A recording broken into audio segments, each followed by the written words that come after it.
Lynn awoke, uncomfortable and confused. She battled to open her eyelids for what seemed like an age, but in reality was probably only a few seconds. Her addled mind found the familiar sight of her bedroom ceiling comforting. An image of the nightmare that had roused her was still in the forefront of her mind. She'd felt she was suffocating, which had always been a particular fear of hers.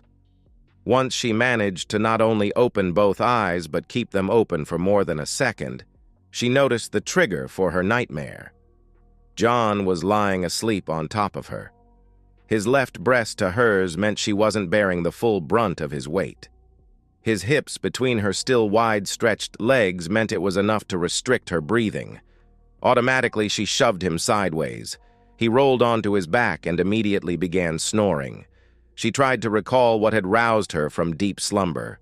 The nightmare alone wasn't it. Still not fully conscious, her mind wandered back. On the pretense of putting the final touches to the contract they'd worked on together for months, John and Lynn had left the office before lunch and come to her place for a nooner. Maybe it wasn't the best idea to share a bottle of wine before the important signing this evening, but she'd bought it specially, and it complemented the food she'd bought perfectly. Why not celebrate in style? This contract was the biggest in the history of the company. The fact she'd been chosen to complete it meant she was on a fast-track career as a company favorite. She also wanted to celebrate a change in her personal dynamics, a change she looked forward to immensely. That dragged her mind back to the man slumbering beside her. She'd fallen into bed with John about 6 weeks before. Sharing the stress and long hours with her fellow lawyer and colleague formed a bond that had almost inevitably resulted in the physical affair they were currently engaged in. Having crossed the line once, crossing it the dozen or so times since hadn't been a biggie for her. The unusual hours she was keeping, plus the travel, made it so easy. Still a little confused, Lynn tried to recall details of how she'd ended up like this. Her lips curled into a smile as details returned to her. With 6 hours to kill and much to celebrate, John and she parked in her carport and made out like teenagers. With the heat rising, they dragged each other through the internal door to Lynn's lounge, ripping each other's clothes off as they went.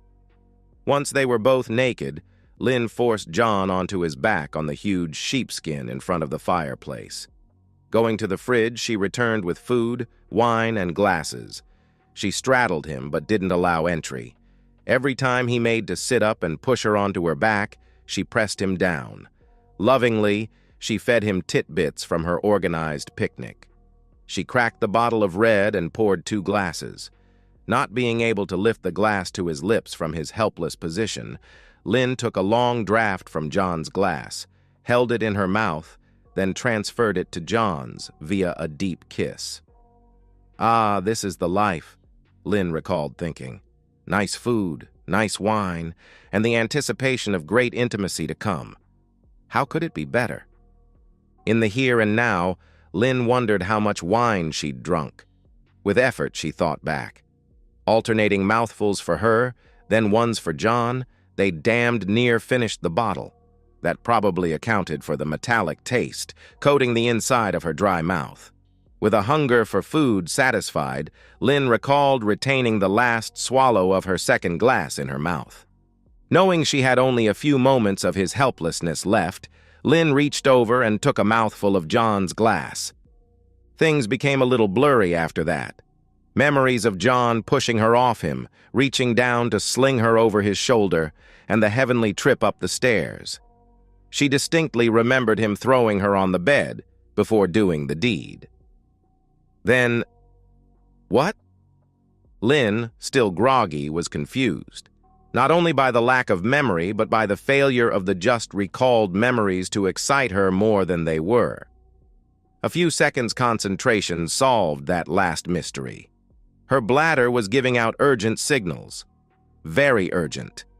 With a supreme effort of will, she cast her grogginess aside, rolled off the bed, and staggered to the bathroom. She sat and relieved herself. The sheer length of time it took gave her time to notice outside inputs more. Weak light was spilling through the frosted glass of the bathroom window. The dawn chorus of twittering birds automatically triggers happy memories from a comfortable and contented life. Damn! Dawn chorus. Not even pausing to wipe herself, Lynn launched into the bedroom and looked desperately at the bedside clock. 7:46 shone malevolently back at her. Her subconsciousness desperately tried to lie to her and make her believe it was still light at 7:46 p.m. at that time of year. It failed. The last shreds of lethargy and delusion were swept away by a terrible realization.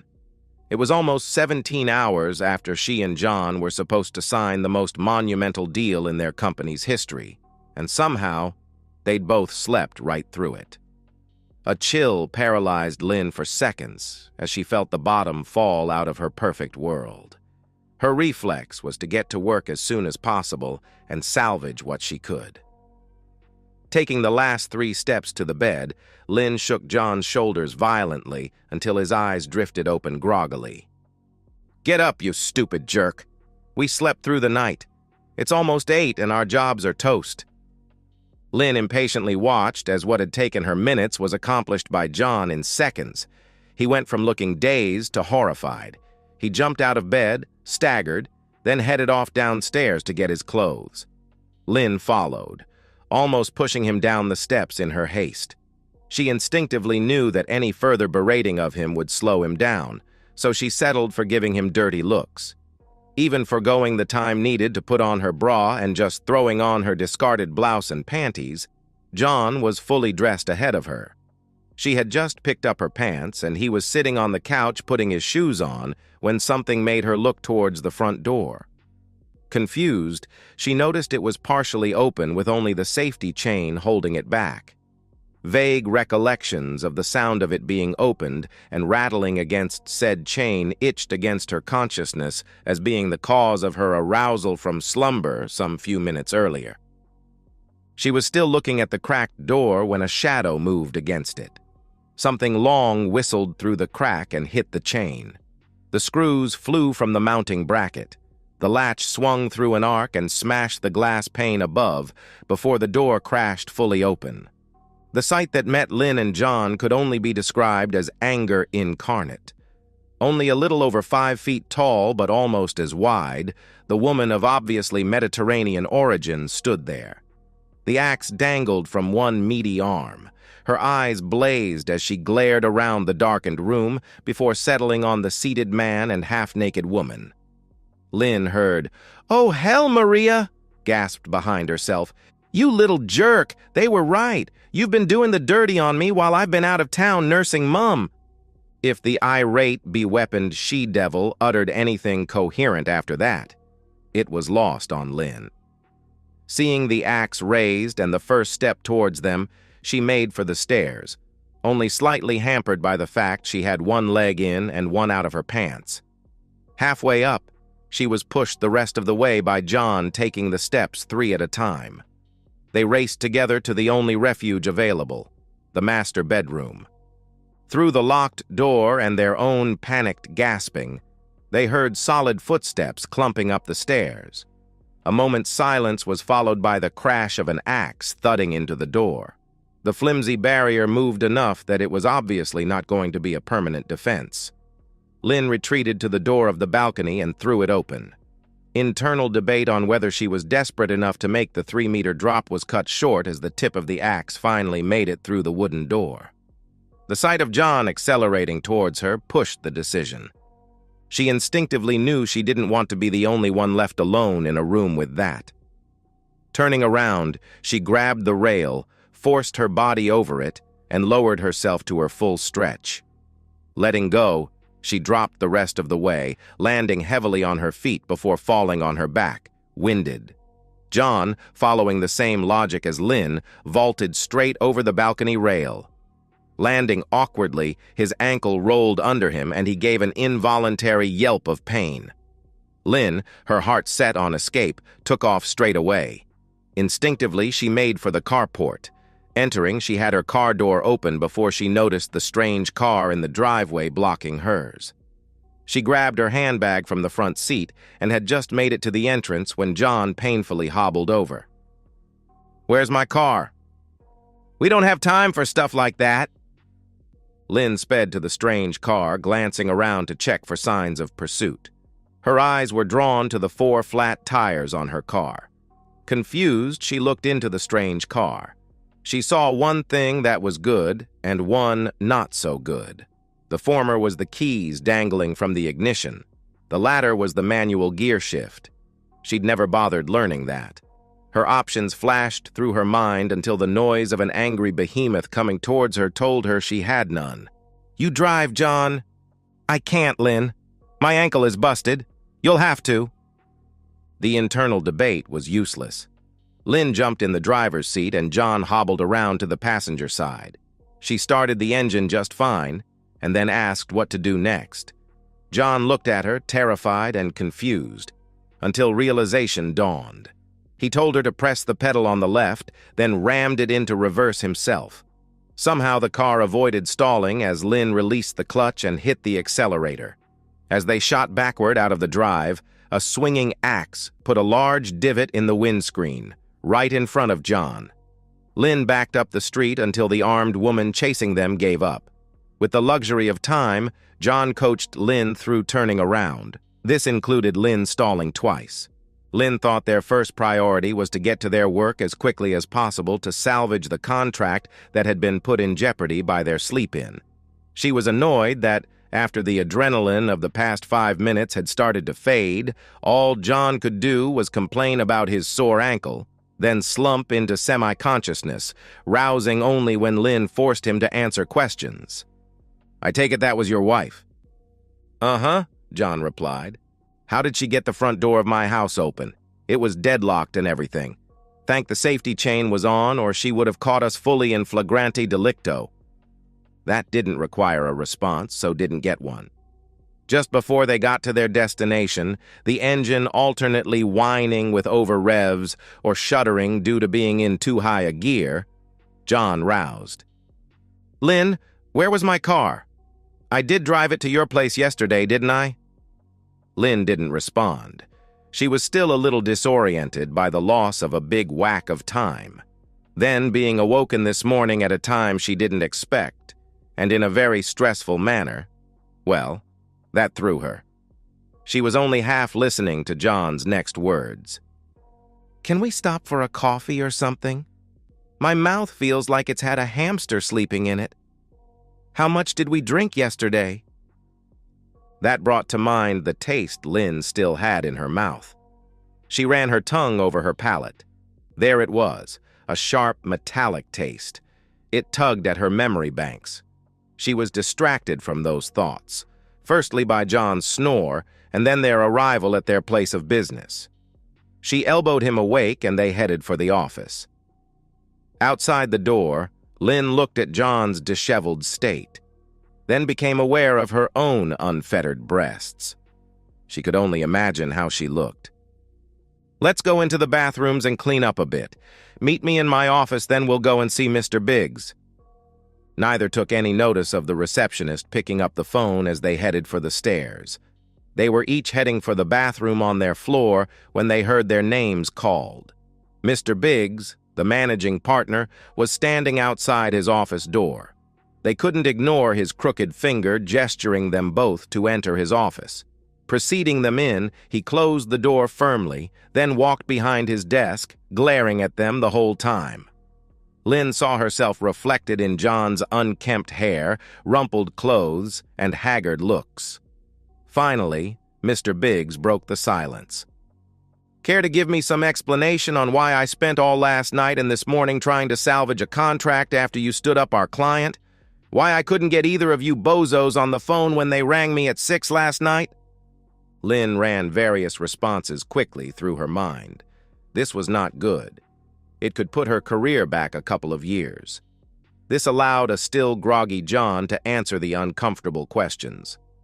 "Sorry, boss. We slept in." This response, coupled with their appearance, including Lynn's smeared makeup and improperly buttoned blouse, told Mr. Biggs all he needed to know.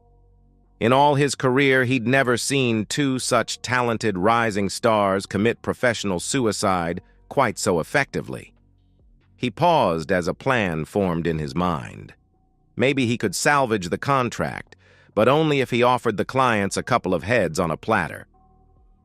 You two are suspended pending an investigation into your behavior. I suggest that you clean out your desks now. It may save you time later and save me the need to lay eyes on your stupid faces ever again. Lynn and John both bowed their heads in shame. John turned for the door first, followed by Lynn. Mr. Biggs' next words were so soft, she almost missed them. This will devastate your husband, Lynn. Whenever we play golf together, it's always, Lynn did this, or Lynn said that. I don't know how I'll be able to face him after this. That almost made Lynn stumble as she began the walk of shame to her office. Just outside the door, they were intercepted by the assets manager. John, where were you last night? Where is your company car? John shook his head. This is serious. Did you drive your car last night? I don't think so. I went to sleep yesterday afternoon and didn't wake up until this morning. My car was missing. Did you report it stolen to the police? He asked. John just shook his head again. Well, if I was you, I'd call the police straight away. They rang this morning to see who was assigned that car. Apparently, whoever stole it from your place used it to ram raid the local biker hangout. 2 of their guys were injured when it came through the wall of their clubhouse. You might want to think of a more convincing alibi before you call them. John turned to look at Lynn in utter confusion. She had no answers to give him. Lynn strode and John hobbled to their respective offices.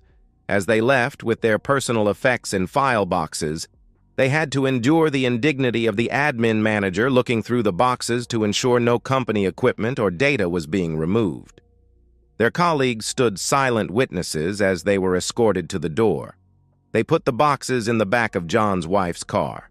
Lynn pushed John away when he came in for a comforting hug. All that had happened in the last hour was because he didn't wake them up yesterday afternoon.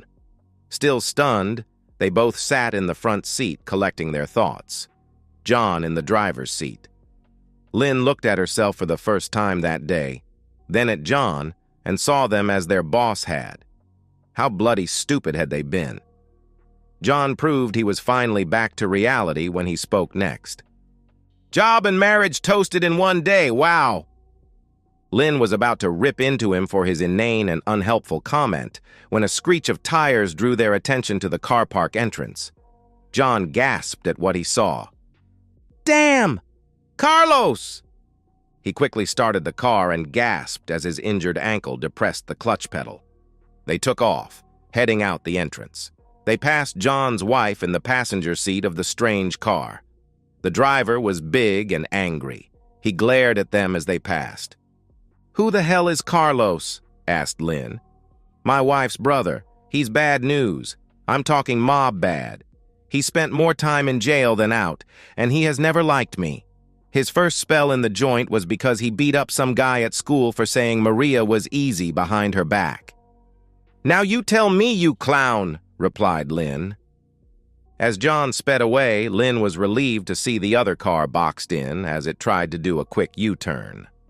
Lynn directed John to make a couple of quick turns as soon as they were out of sight. 5 minutes later, there was no sign of pursuit, and they were on one of the freeways through the city. They discussed where to go, but could come to no agreement. Obviously, John's house was out of the question, and now they knew that Maria was aware of where Lynn lived. So was her place. They were no closer to deciding a destination when John reached the dashboard and turned on a device. He explained that it was his wife's habit of listening to the police radio channel. It's legal unless a person uses the information so gained in any way. The airwaves were busy giving the license plate number and description of the car they were in. It had been reported stolen and was linked to the ram raid of the previous night. Lynn and John had no time to digest this before they saw flashing lights off to the side and heard the sirens wailing. Lynn turned to see a motorcycle policeman alongside them, with the rider gesturing for them to pull over. She told John to obey. The police motorcycle pulled in right in front of them. The cyclist got off and unhurriedly removed his helmet before walking towards them, looking at the broken windscreen. The pair sat silently as the policeman leaned in John's window. To their amazement, he asked if they knew it was illegal to drive with the screen in that condition. With relief, they realized he hadn't heard the recent bulletins. John gave his name and address because he couldn't produce a license. They held their breath as the copper returned to his bike, retrieved an iPad-type device, and began tapping away. He'd just looked back at them with alarm when their attention was drawn to the sound of loud, decelerating Harleys. They were going the opposite way, about 10 of them. The last few of them had their heads turned towards Lynn and John. The rest were slowing down, looking for a gap in the railing to cross the median strip. John reacted automatically. He started the car, shoved it into gear, and took off. His plan, if he even had one, was to pass the motorcycle policeman on the inside and accelerate along the shoulder until he had the speed to pull into the traffic. He was so intent on looking in the wing mirror that he missed the policeman's reflex action. Hearing the car start behind him, the policeman stepped away from the bike and the road. Lynn's yell came too late to stop him from hitting the guy with the offside wing. Stopping wasn't an option, so John continued to accelerate. In her mirror, Lynn watched in horror as the policeman tried to roll onto his feet, an impossible task with his legs sticking out at such an unnatural angle. Lynn vented her spleen at her chauffeur. John, trying to ignore her, just pulled into the flow of cars, then wove in and out of the traffic at well above the posted speed. With no sign of pursuit, John took the second next exit and headed away from the freeway on increasingly minor roads. They both cringed whenever they saw a motorcycle. 5 minutes later, they spotted a shopping center car park and pulled in to let the aftermath of the adrenaline rush wash over them. Lynn kept up a steady stream of abuse at both John's judgment and driving skills. He closed his eyes and tried to blot her out. He vaguely wondered which of his pursuers he should worry about the most. The police would lock him up and destroy what was left of his career. If he was lucky, the bikers would just beat him up, maybe even cripple him. No, they were wimps. The real threat was Carlos. If he almost killed the kid in school because he bad-mouthed his sister, how much trouble was John in? To distract himself, he rooted through his wife's glove box until he found an old Leatherman tool. After explaining his plan to Lynn, she stood guard while he removed the license plates from the car next to theirs. He put them in their car, then, as an afterthought, put their old ones on the other car. It was less conspicuous than leaving it bare. They had to buy time until they decided what to do.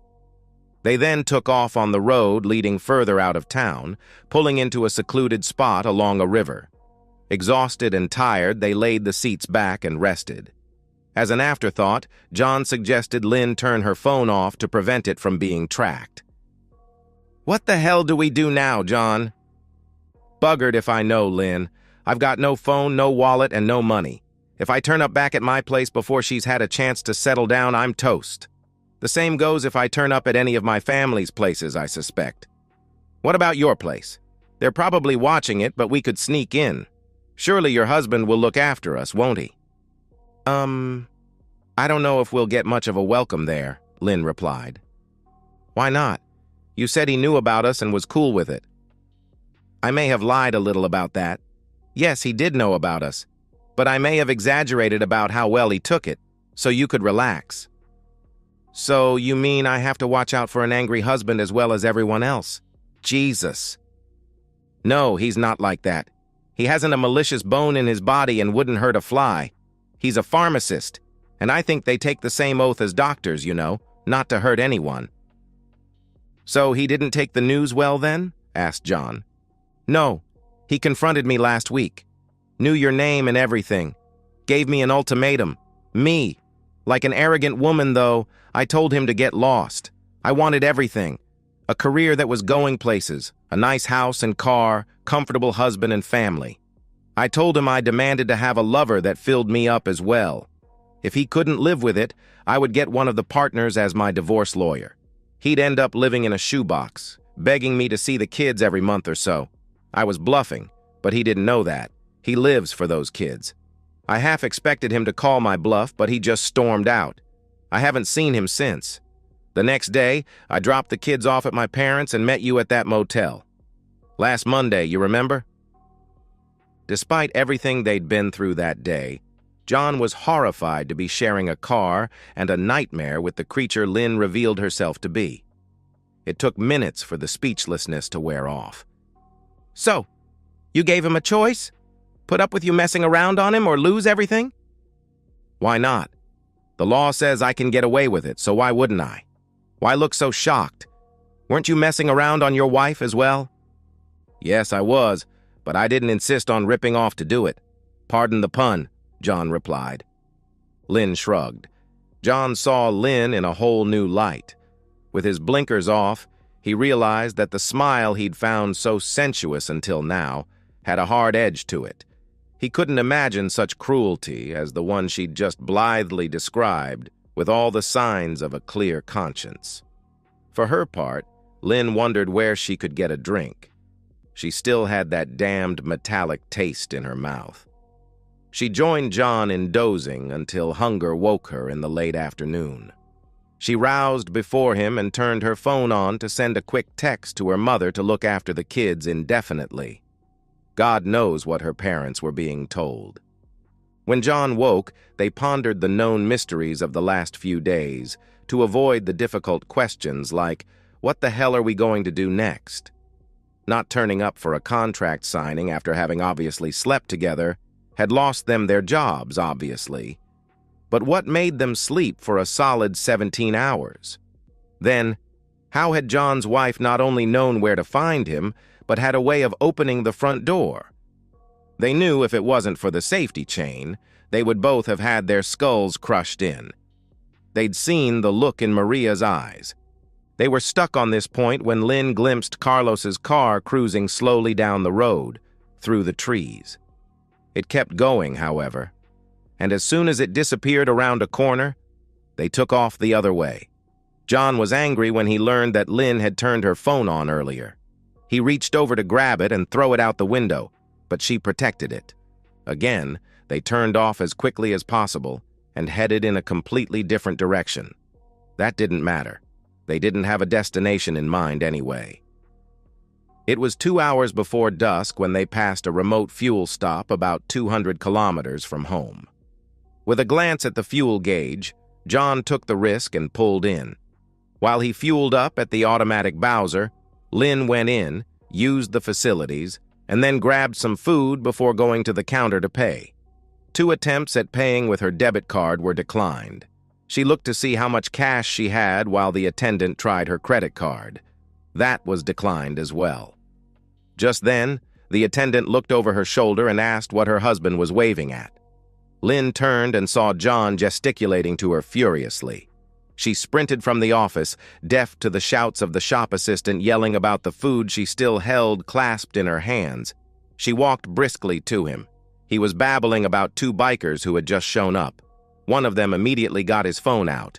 Lynn ordered him to get in and go. John obeyed with haste and they sped off. Lynn again watched in the mirror as the bikers gave chase. She didn't think it was a good time to burden him with the fact that the police had arranged for her cards to be canceled to stop them from running. They'd only made it a couple of kilometers when the sound of revving motorcycles could be heard over their own screaming engine. 1 bike was in each of their back quarters. John steered into the middle of the road as they went around a corner. As soon as they hit the next straight, the bike behind their left side surged forward to overtake. Reflexively, John edged left.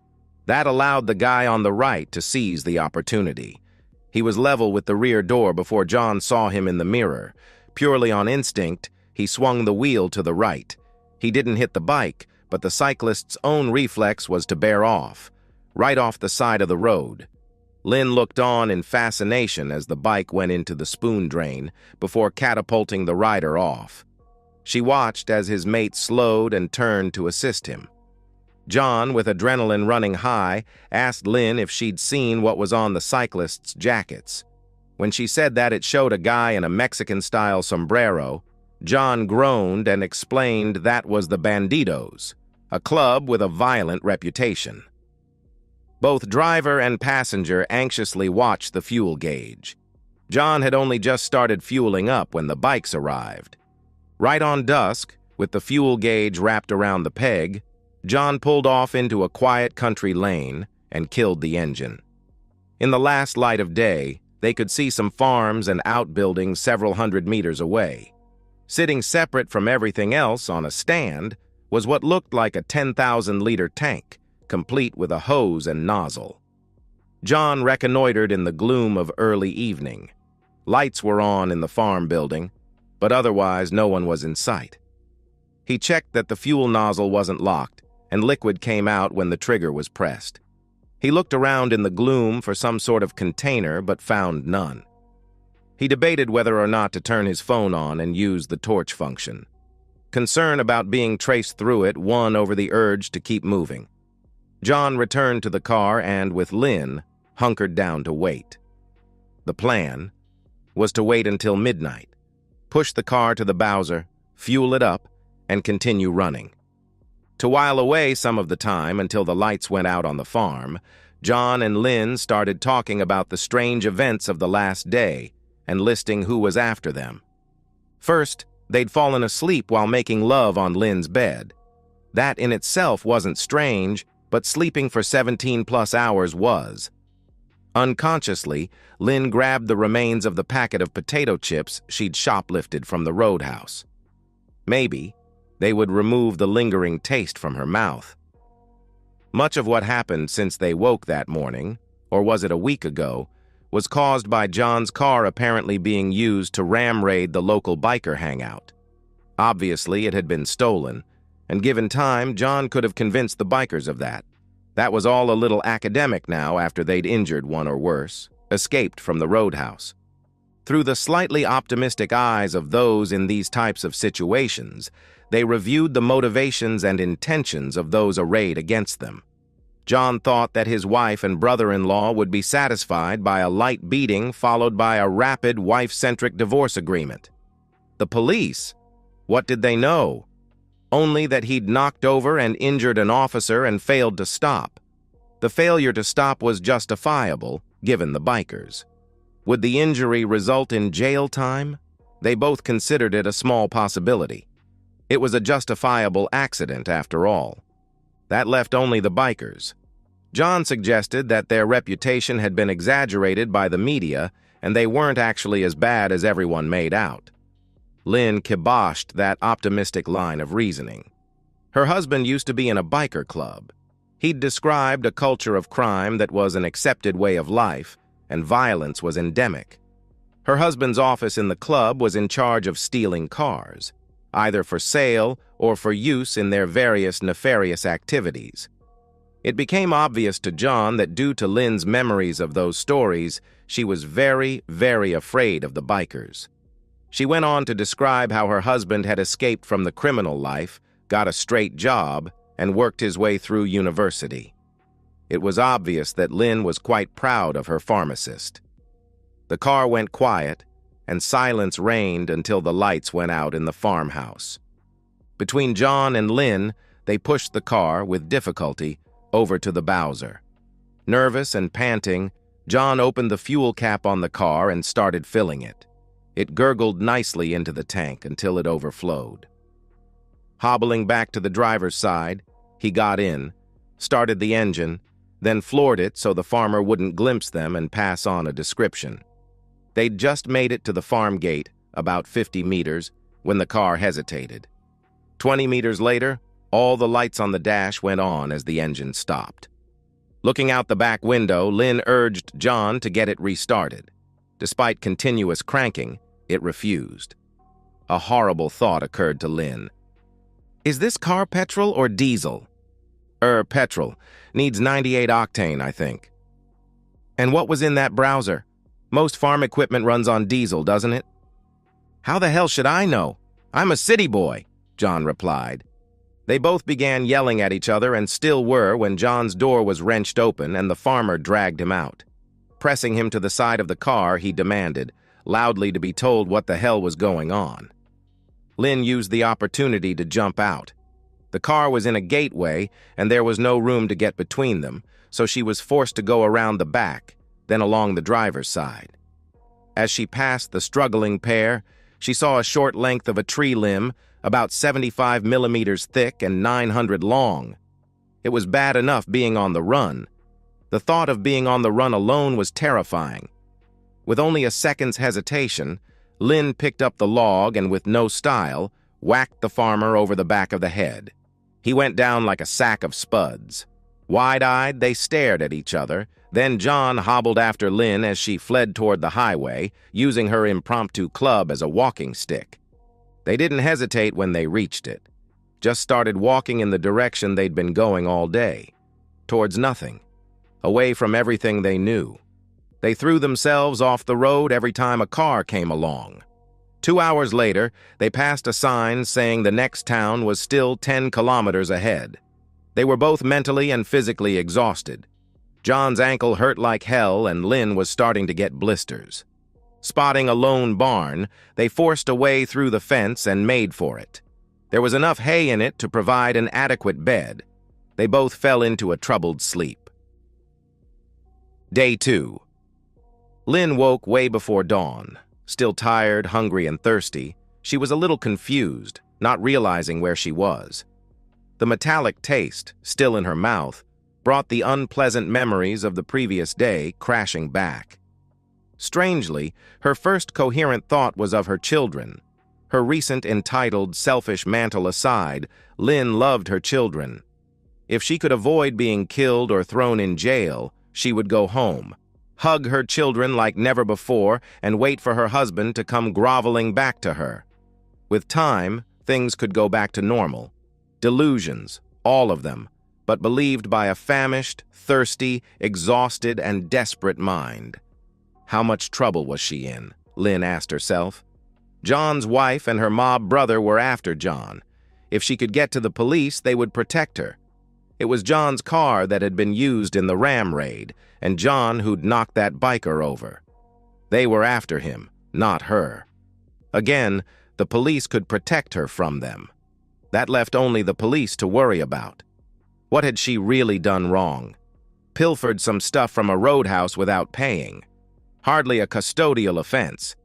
Now, she'd assaulted a farmer. That was time for sure. But how did the world know it was her that did it? The solution to all her problems suddenly became obvious.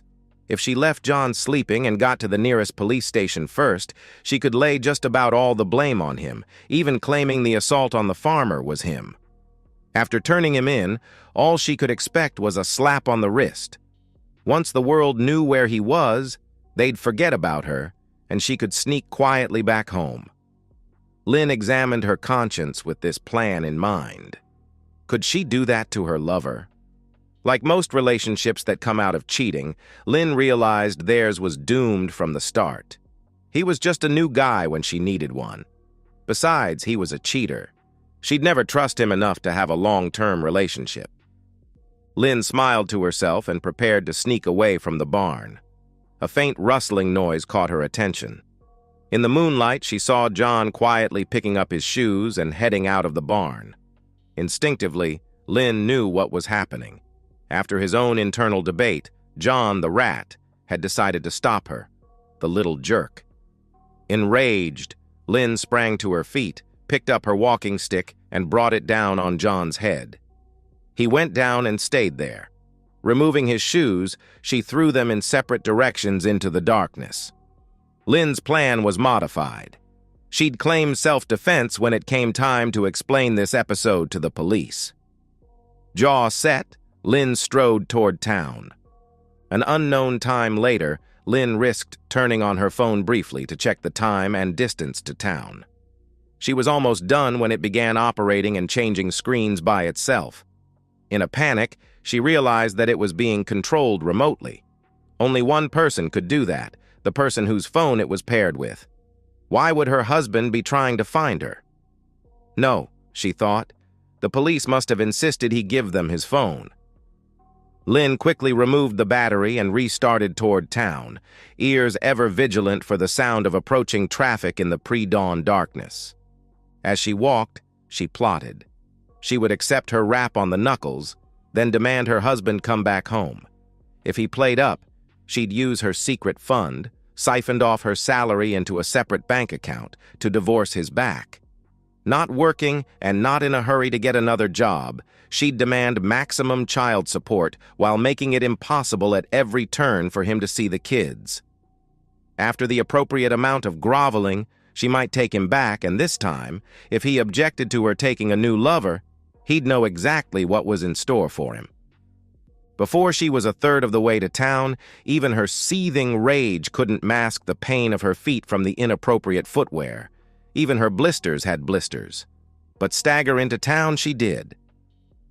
The police station was halfway along the main street, but a sign on the door said it wasn't manned until 9 a.m. She guessed it was around 7, so sat on the step to wait.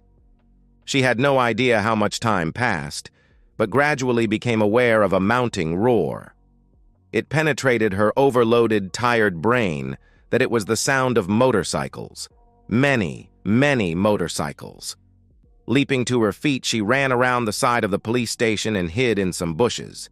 As she peeped out, she saw pairs of bikers stop every 50 meters or so down the main street, get off, and look around. The door of the station opened, and a uniformed man with sergeant's stripes walked to the curb and looked up and down the street. Lynn jumped up and ran into the open door. Curiously, the policeman followed her in.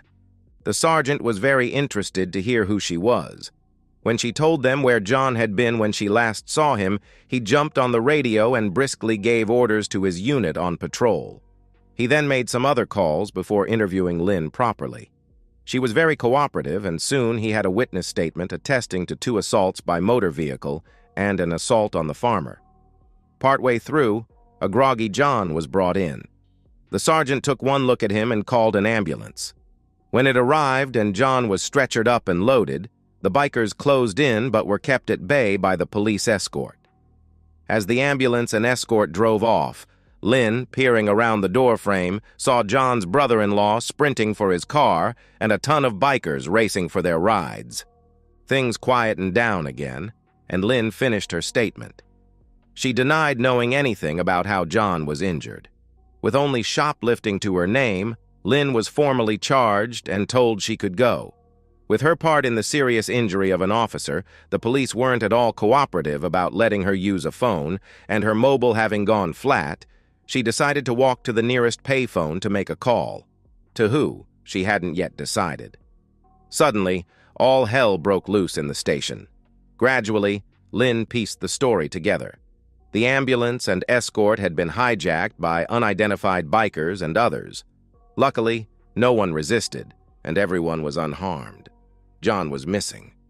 Lynn sighed. Now there was no one to refute her side of the story. She stepped out into the street and saw half a dozen bikers in either direction, looking at her. She ran back inside and asked for protective custody.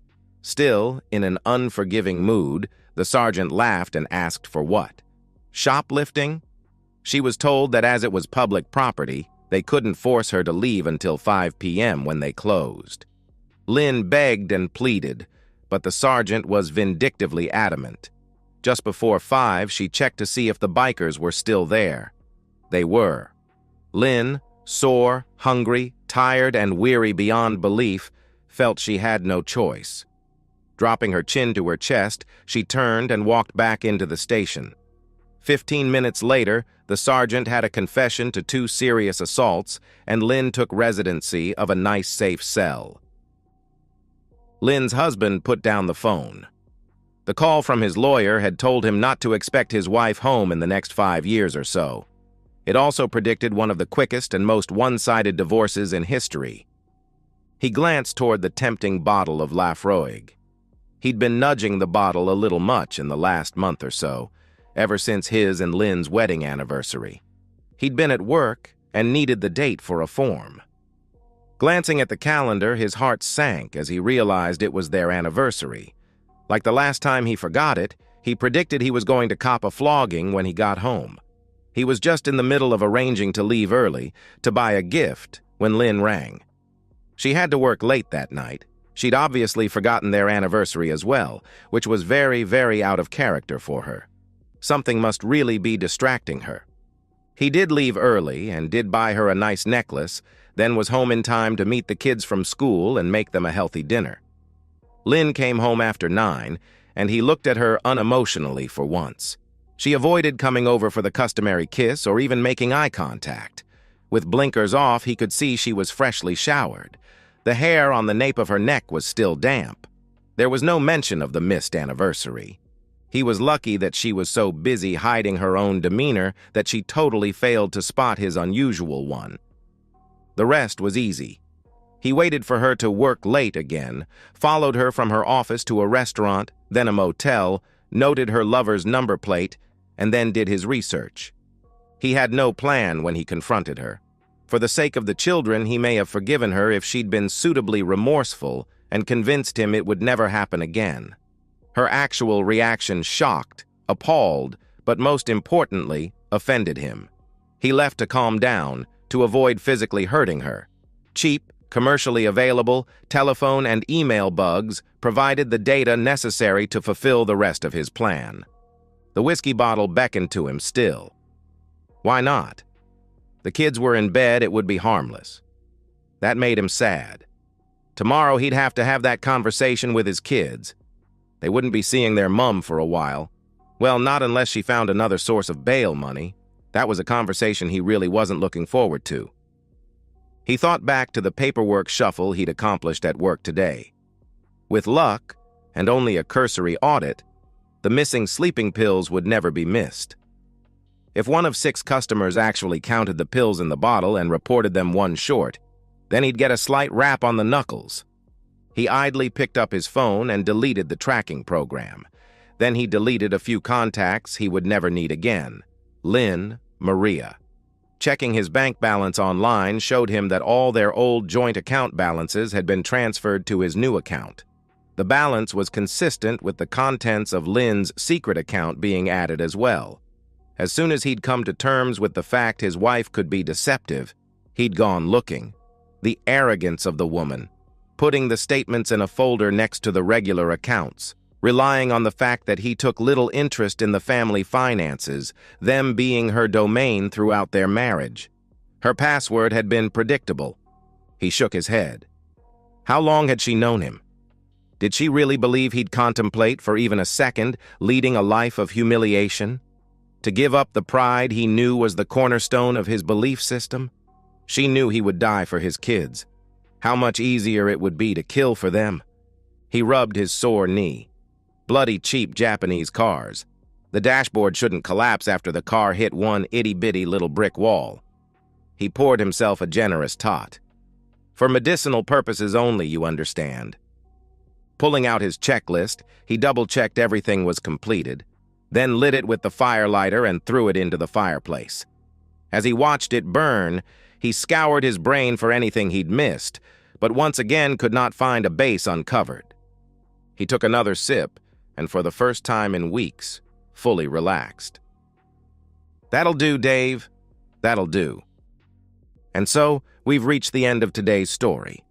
Was it what you expected, or did it take a twist you didn't see coming? I'm curious to hear your thoughts. Share them in the comments below, and let's get a conversation going. If this story kept you hooked, make sure to hit that like button. And if you're new here or just haven't subscribed yet, now's the perfect time to join our community.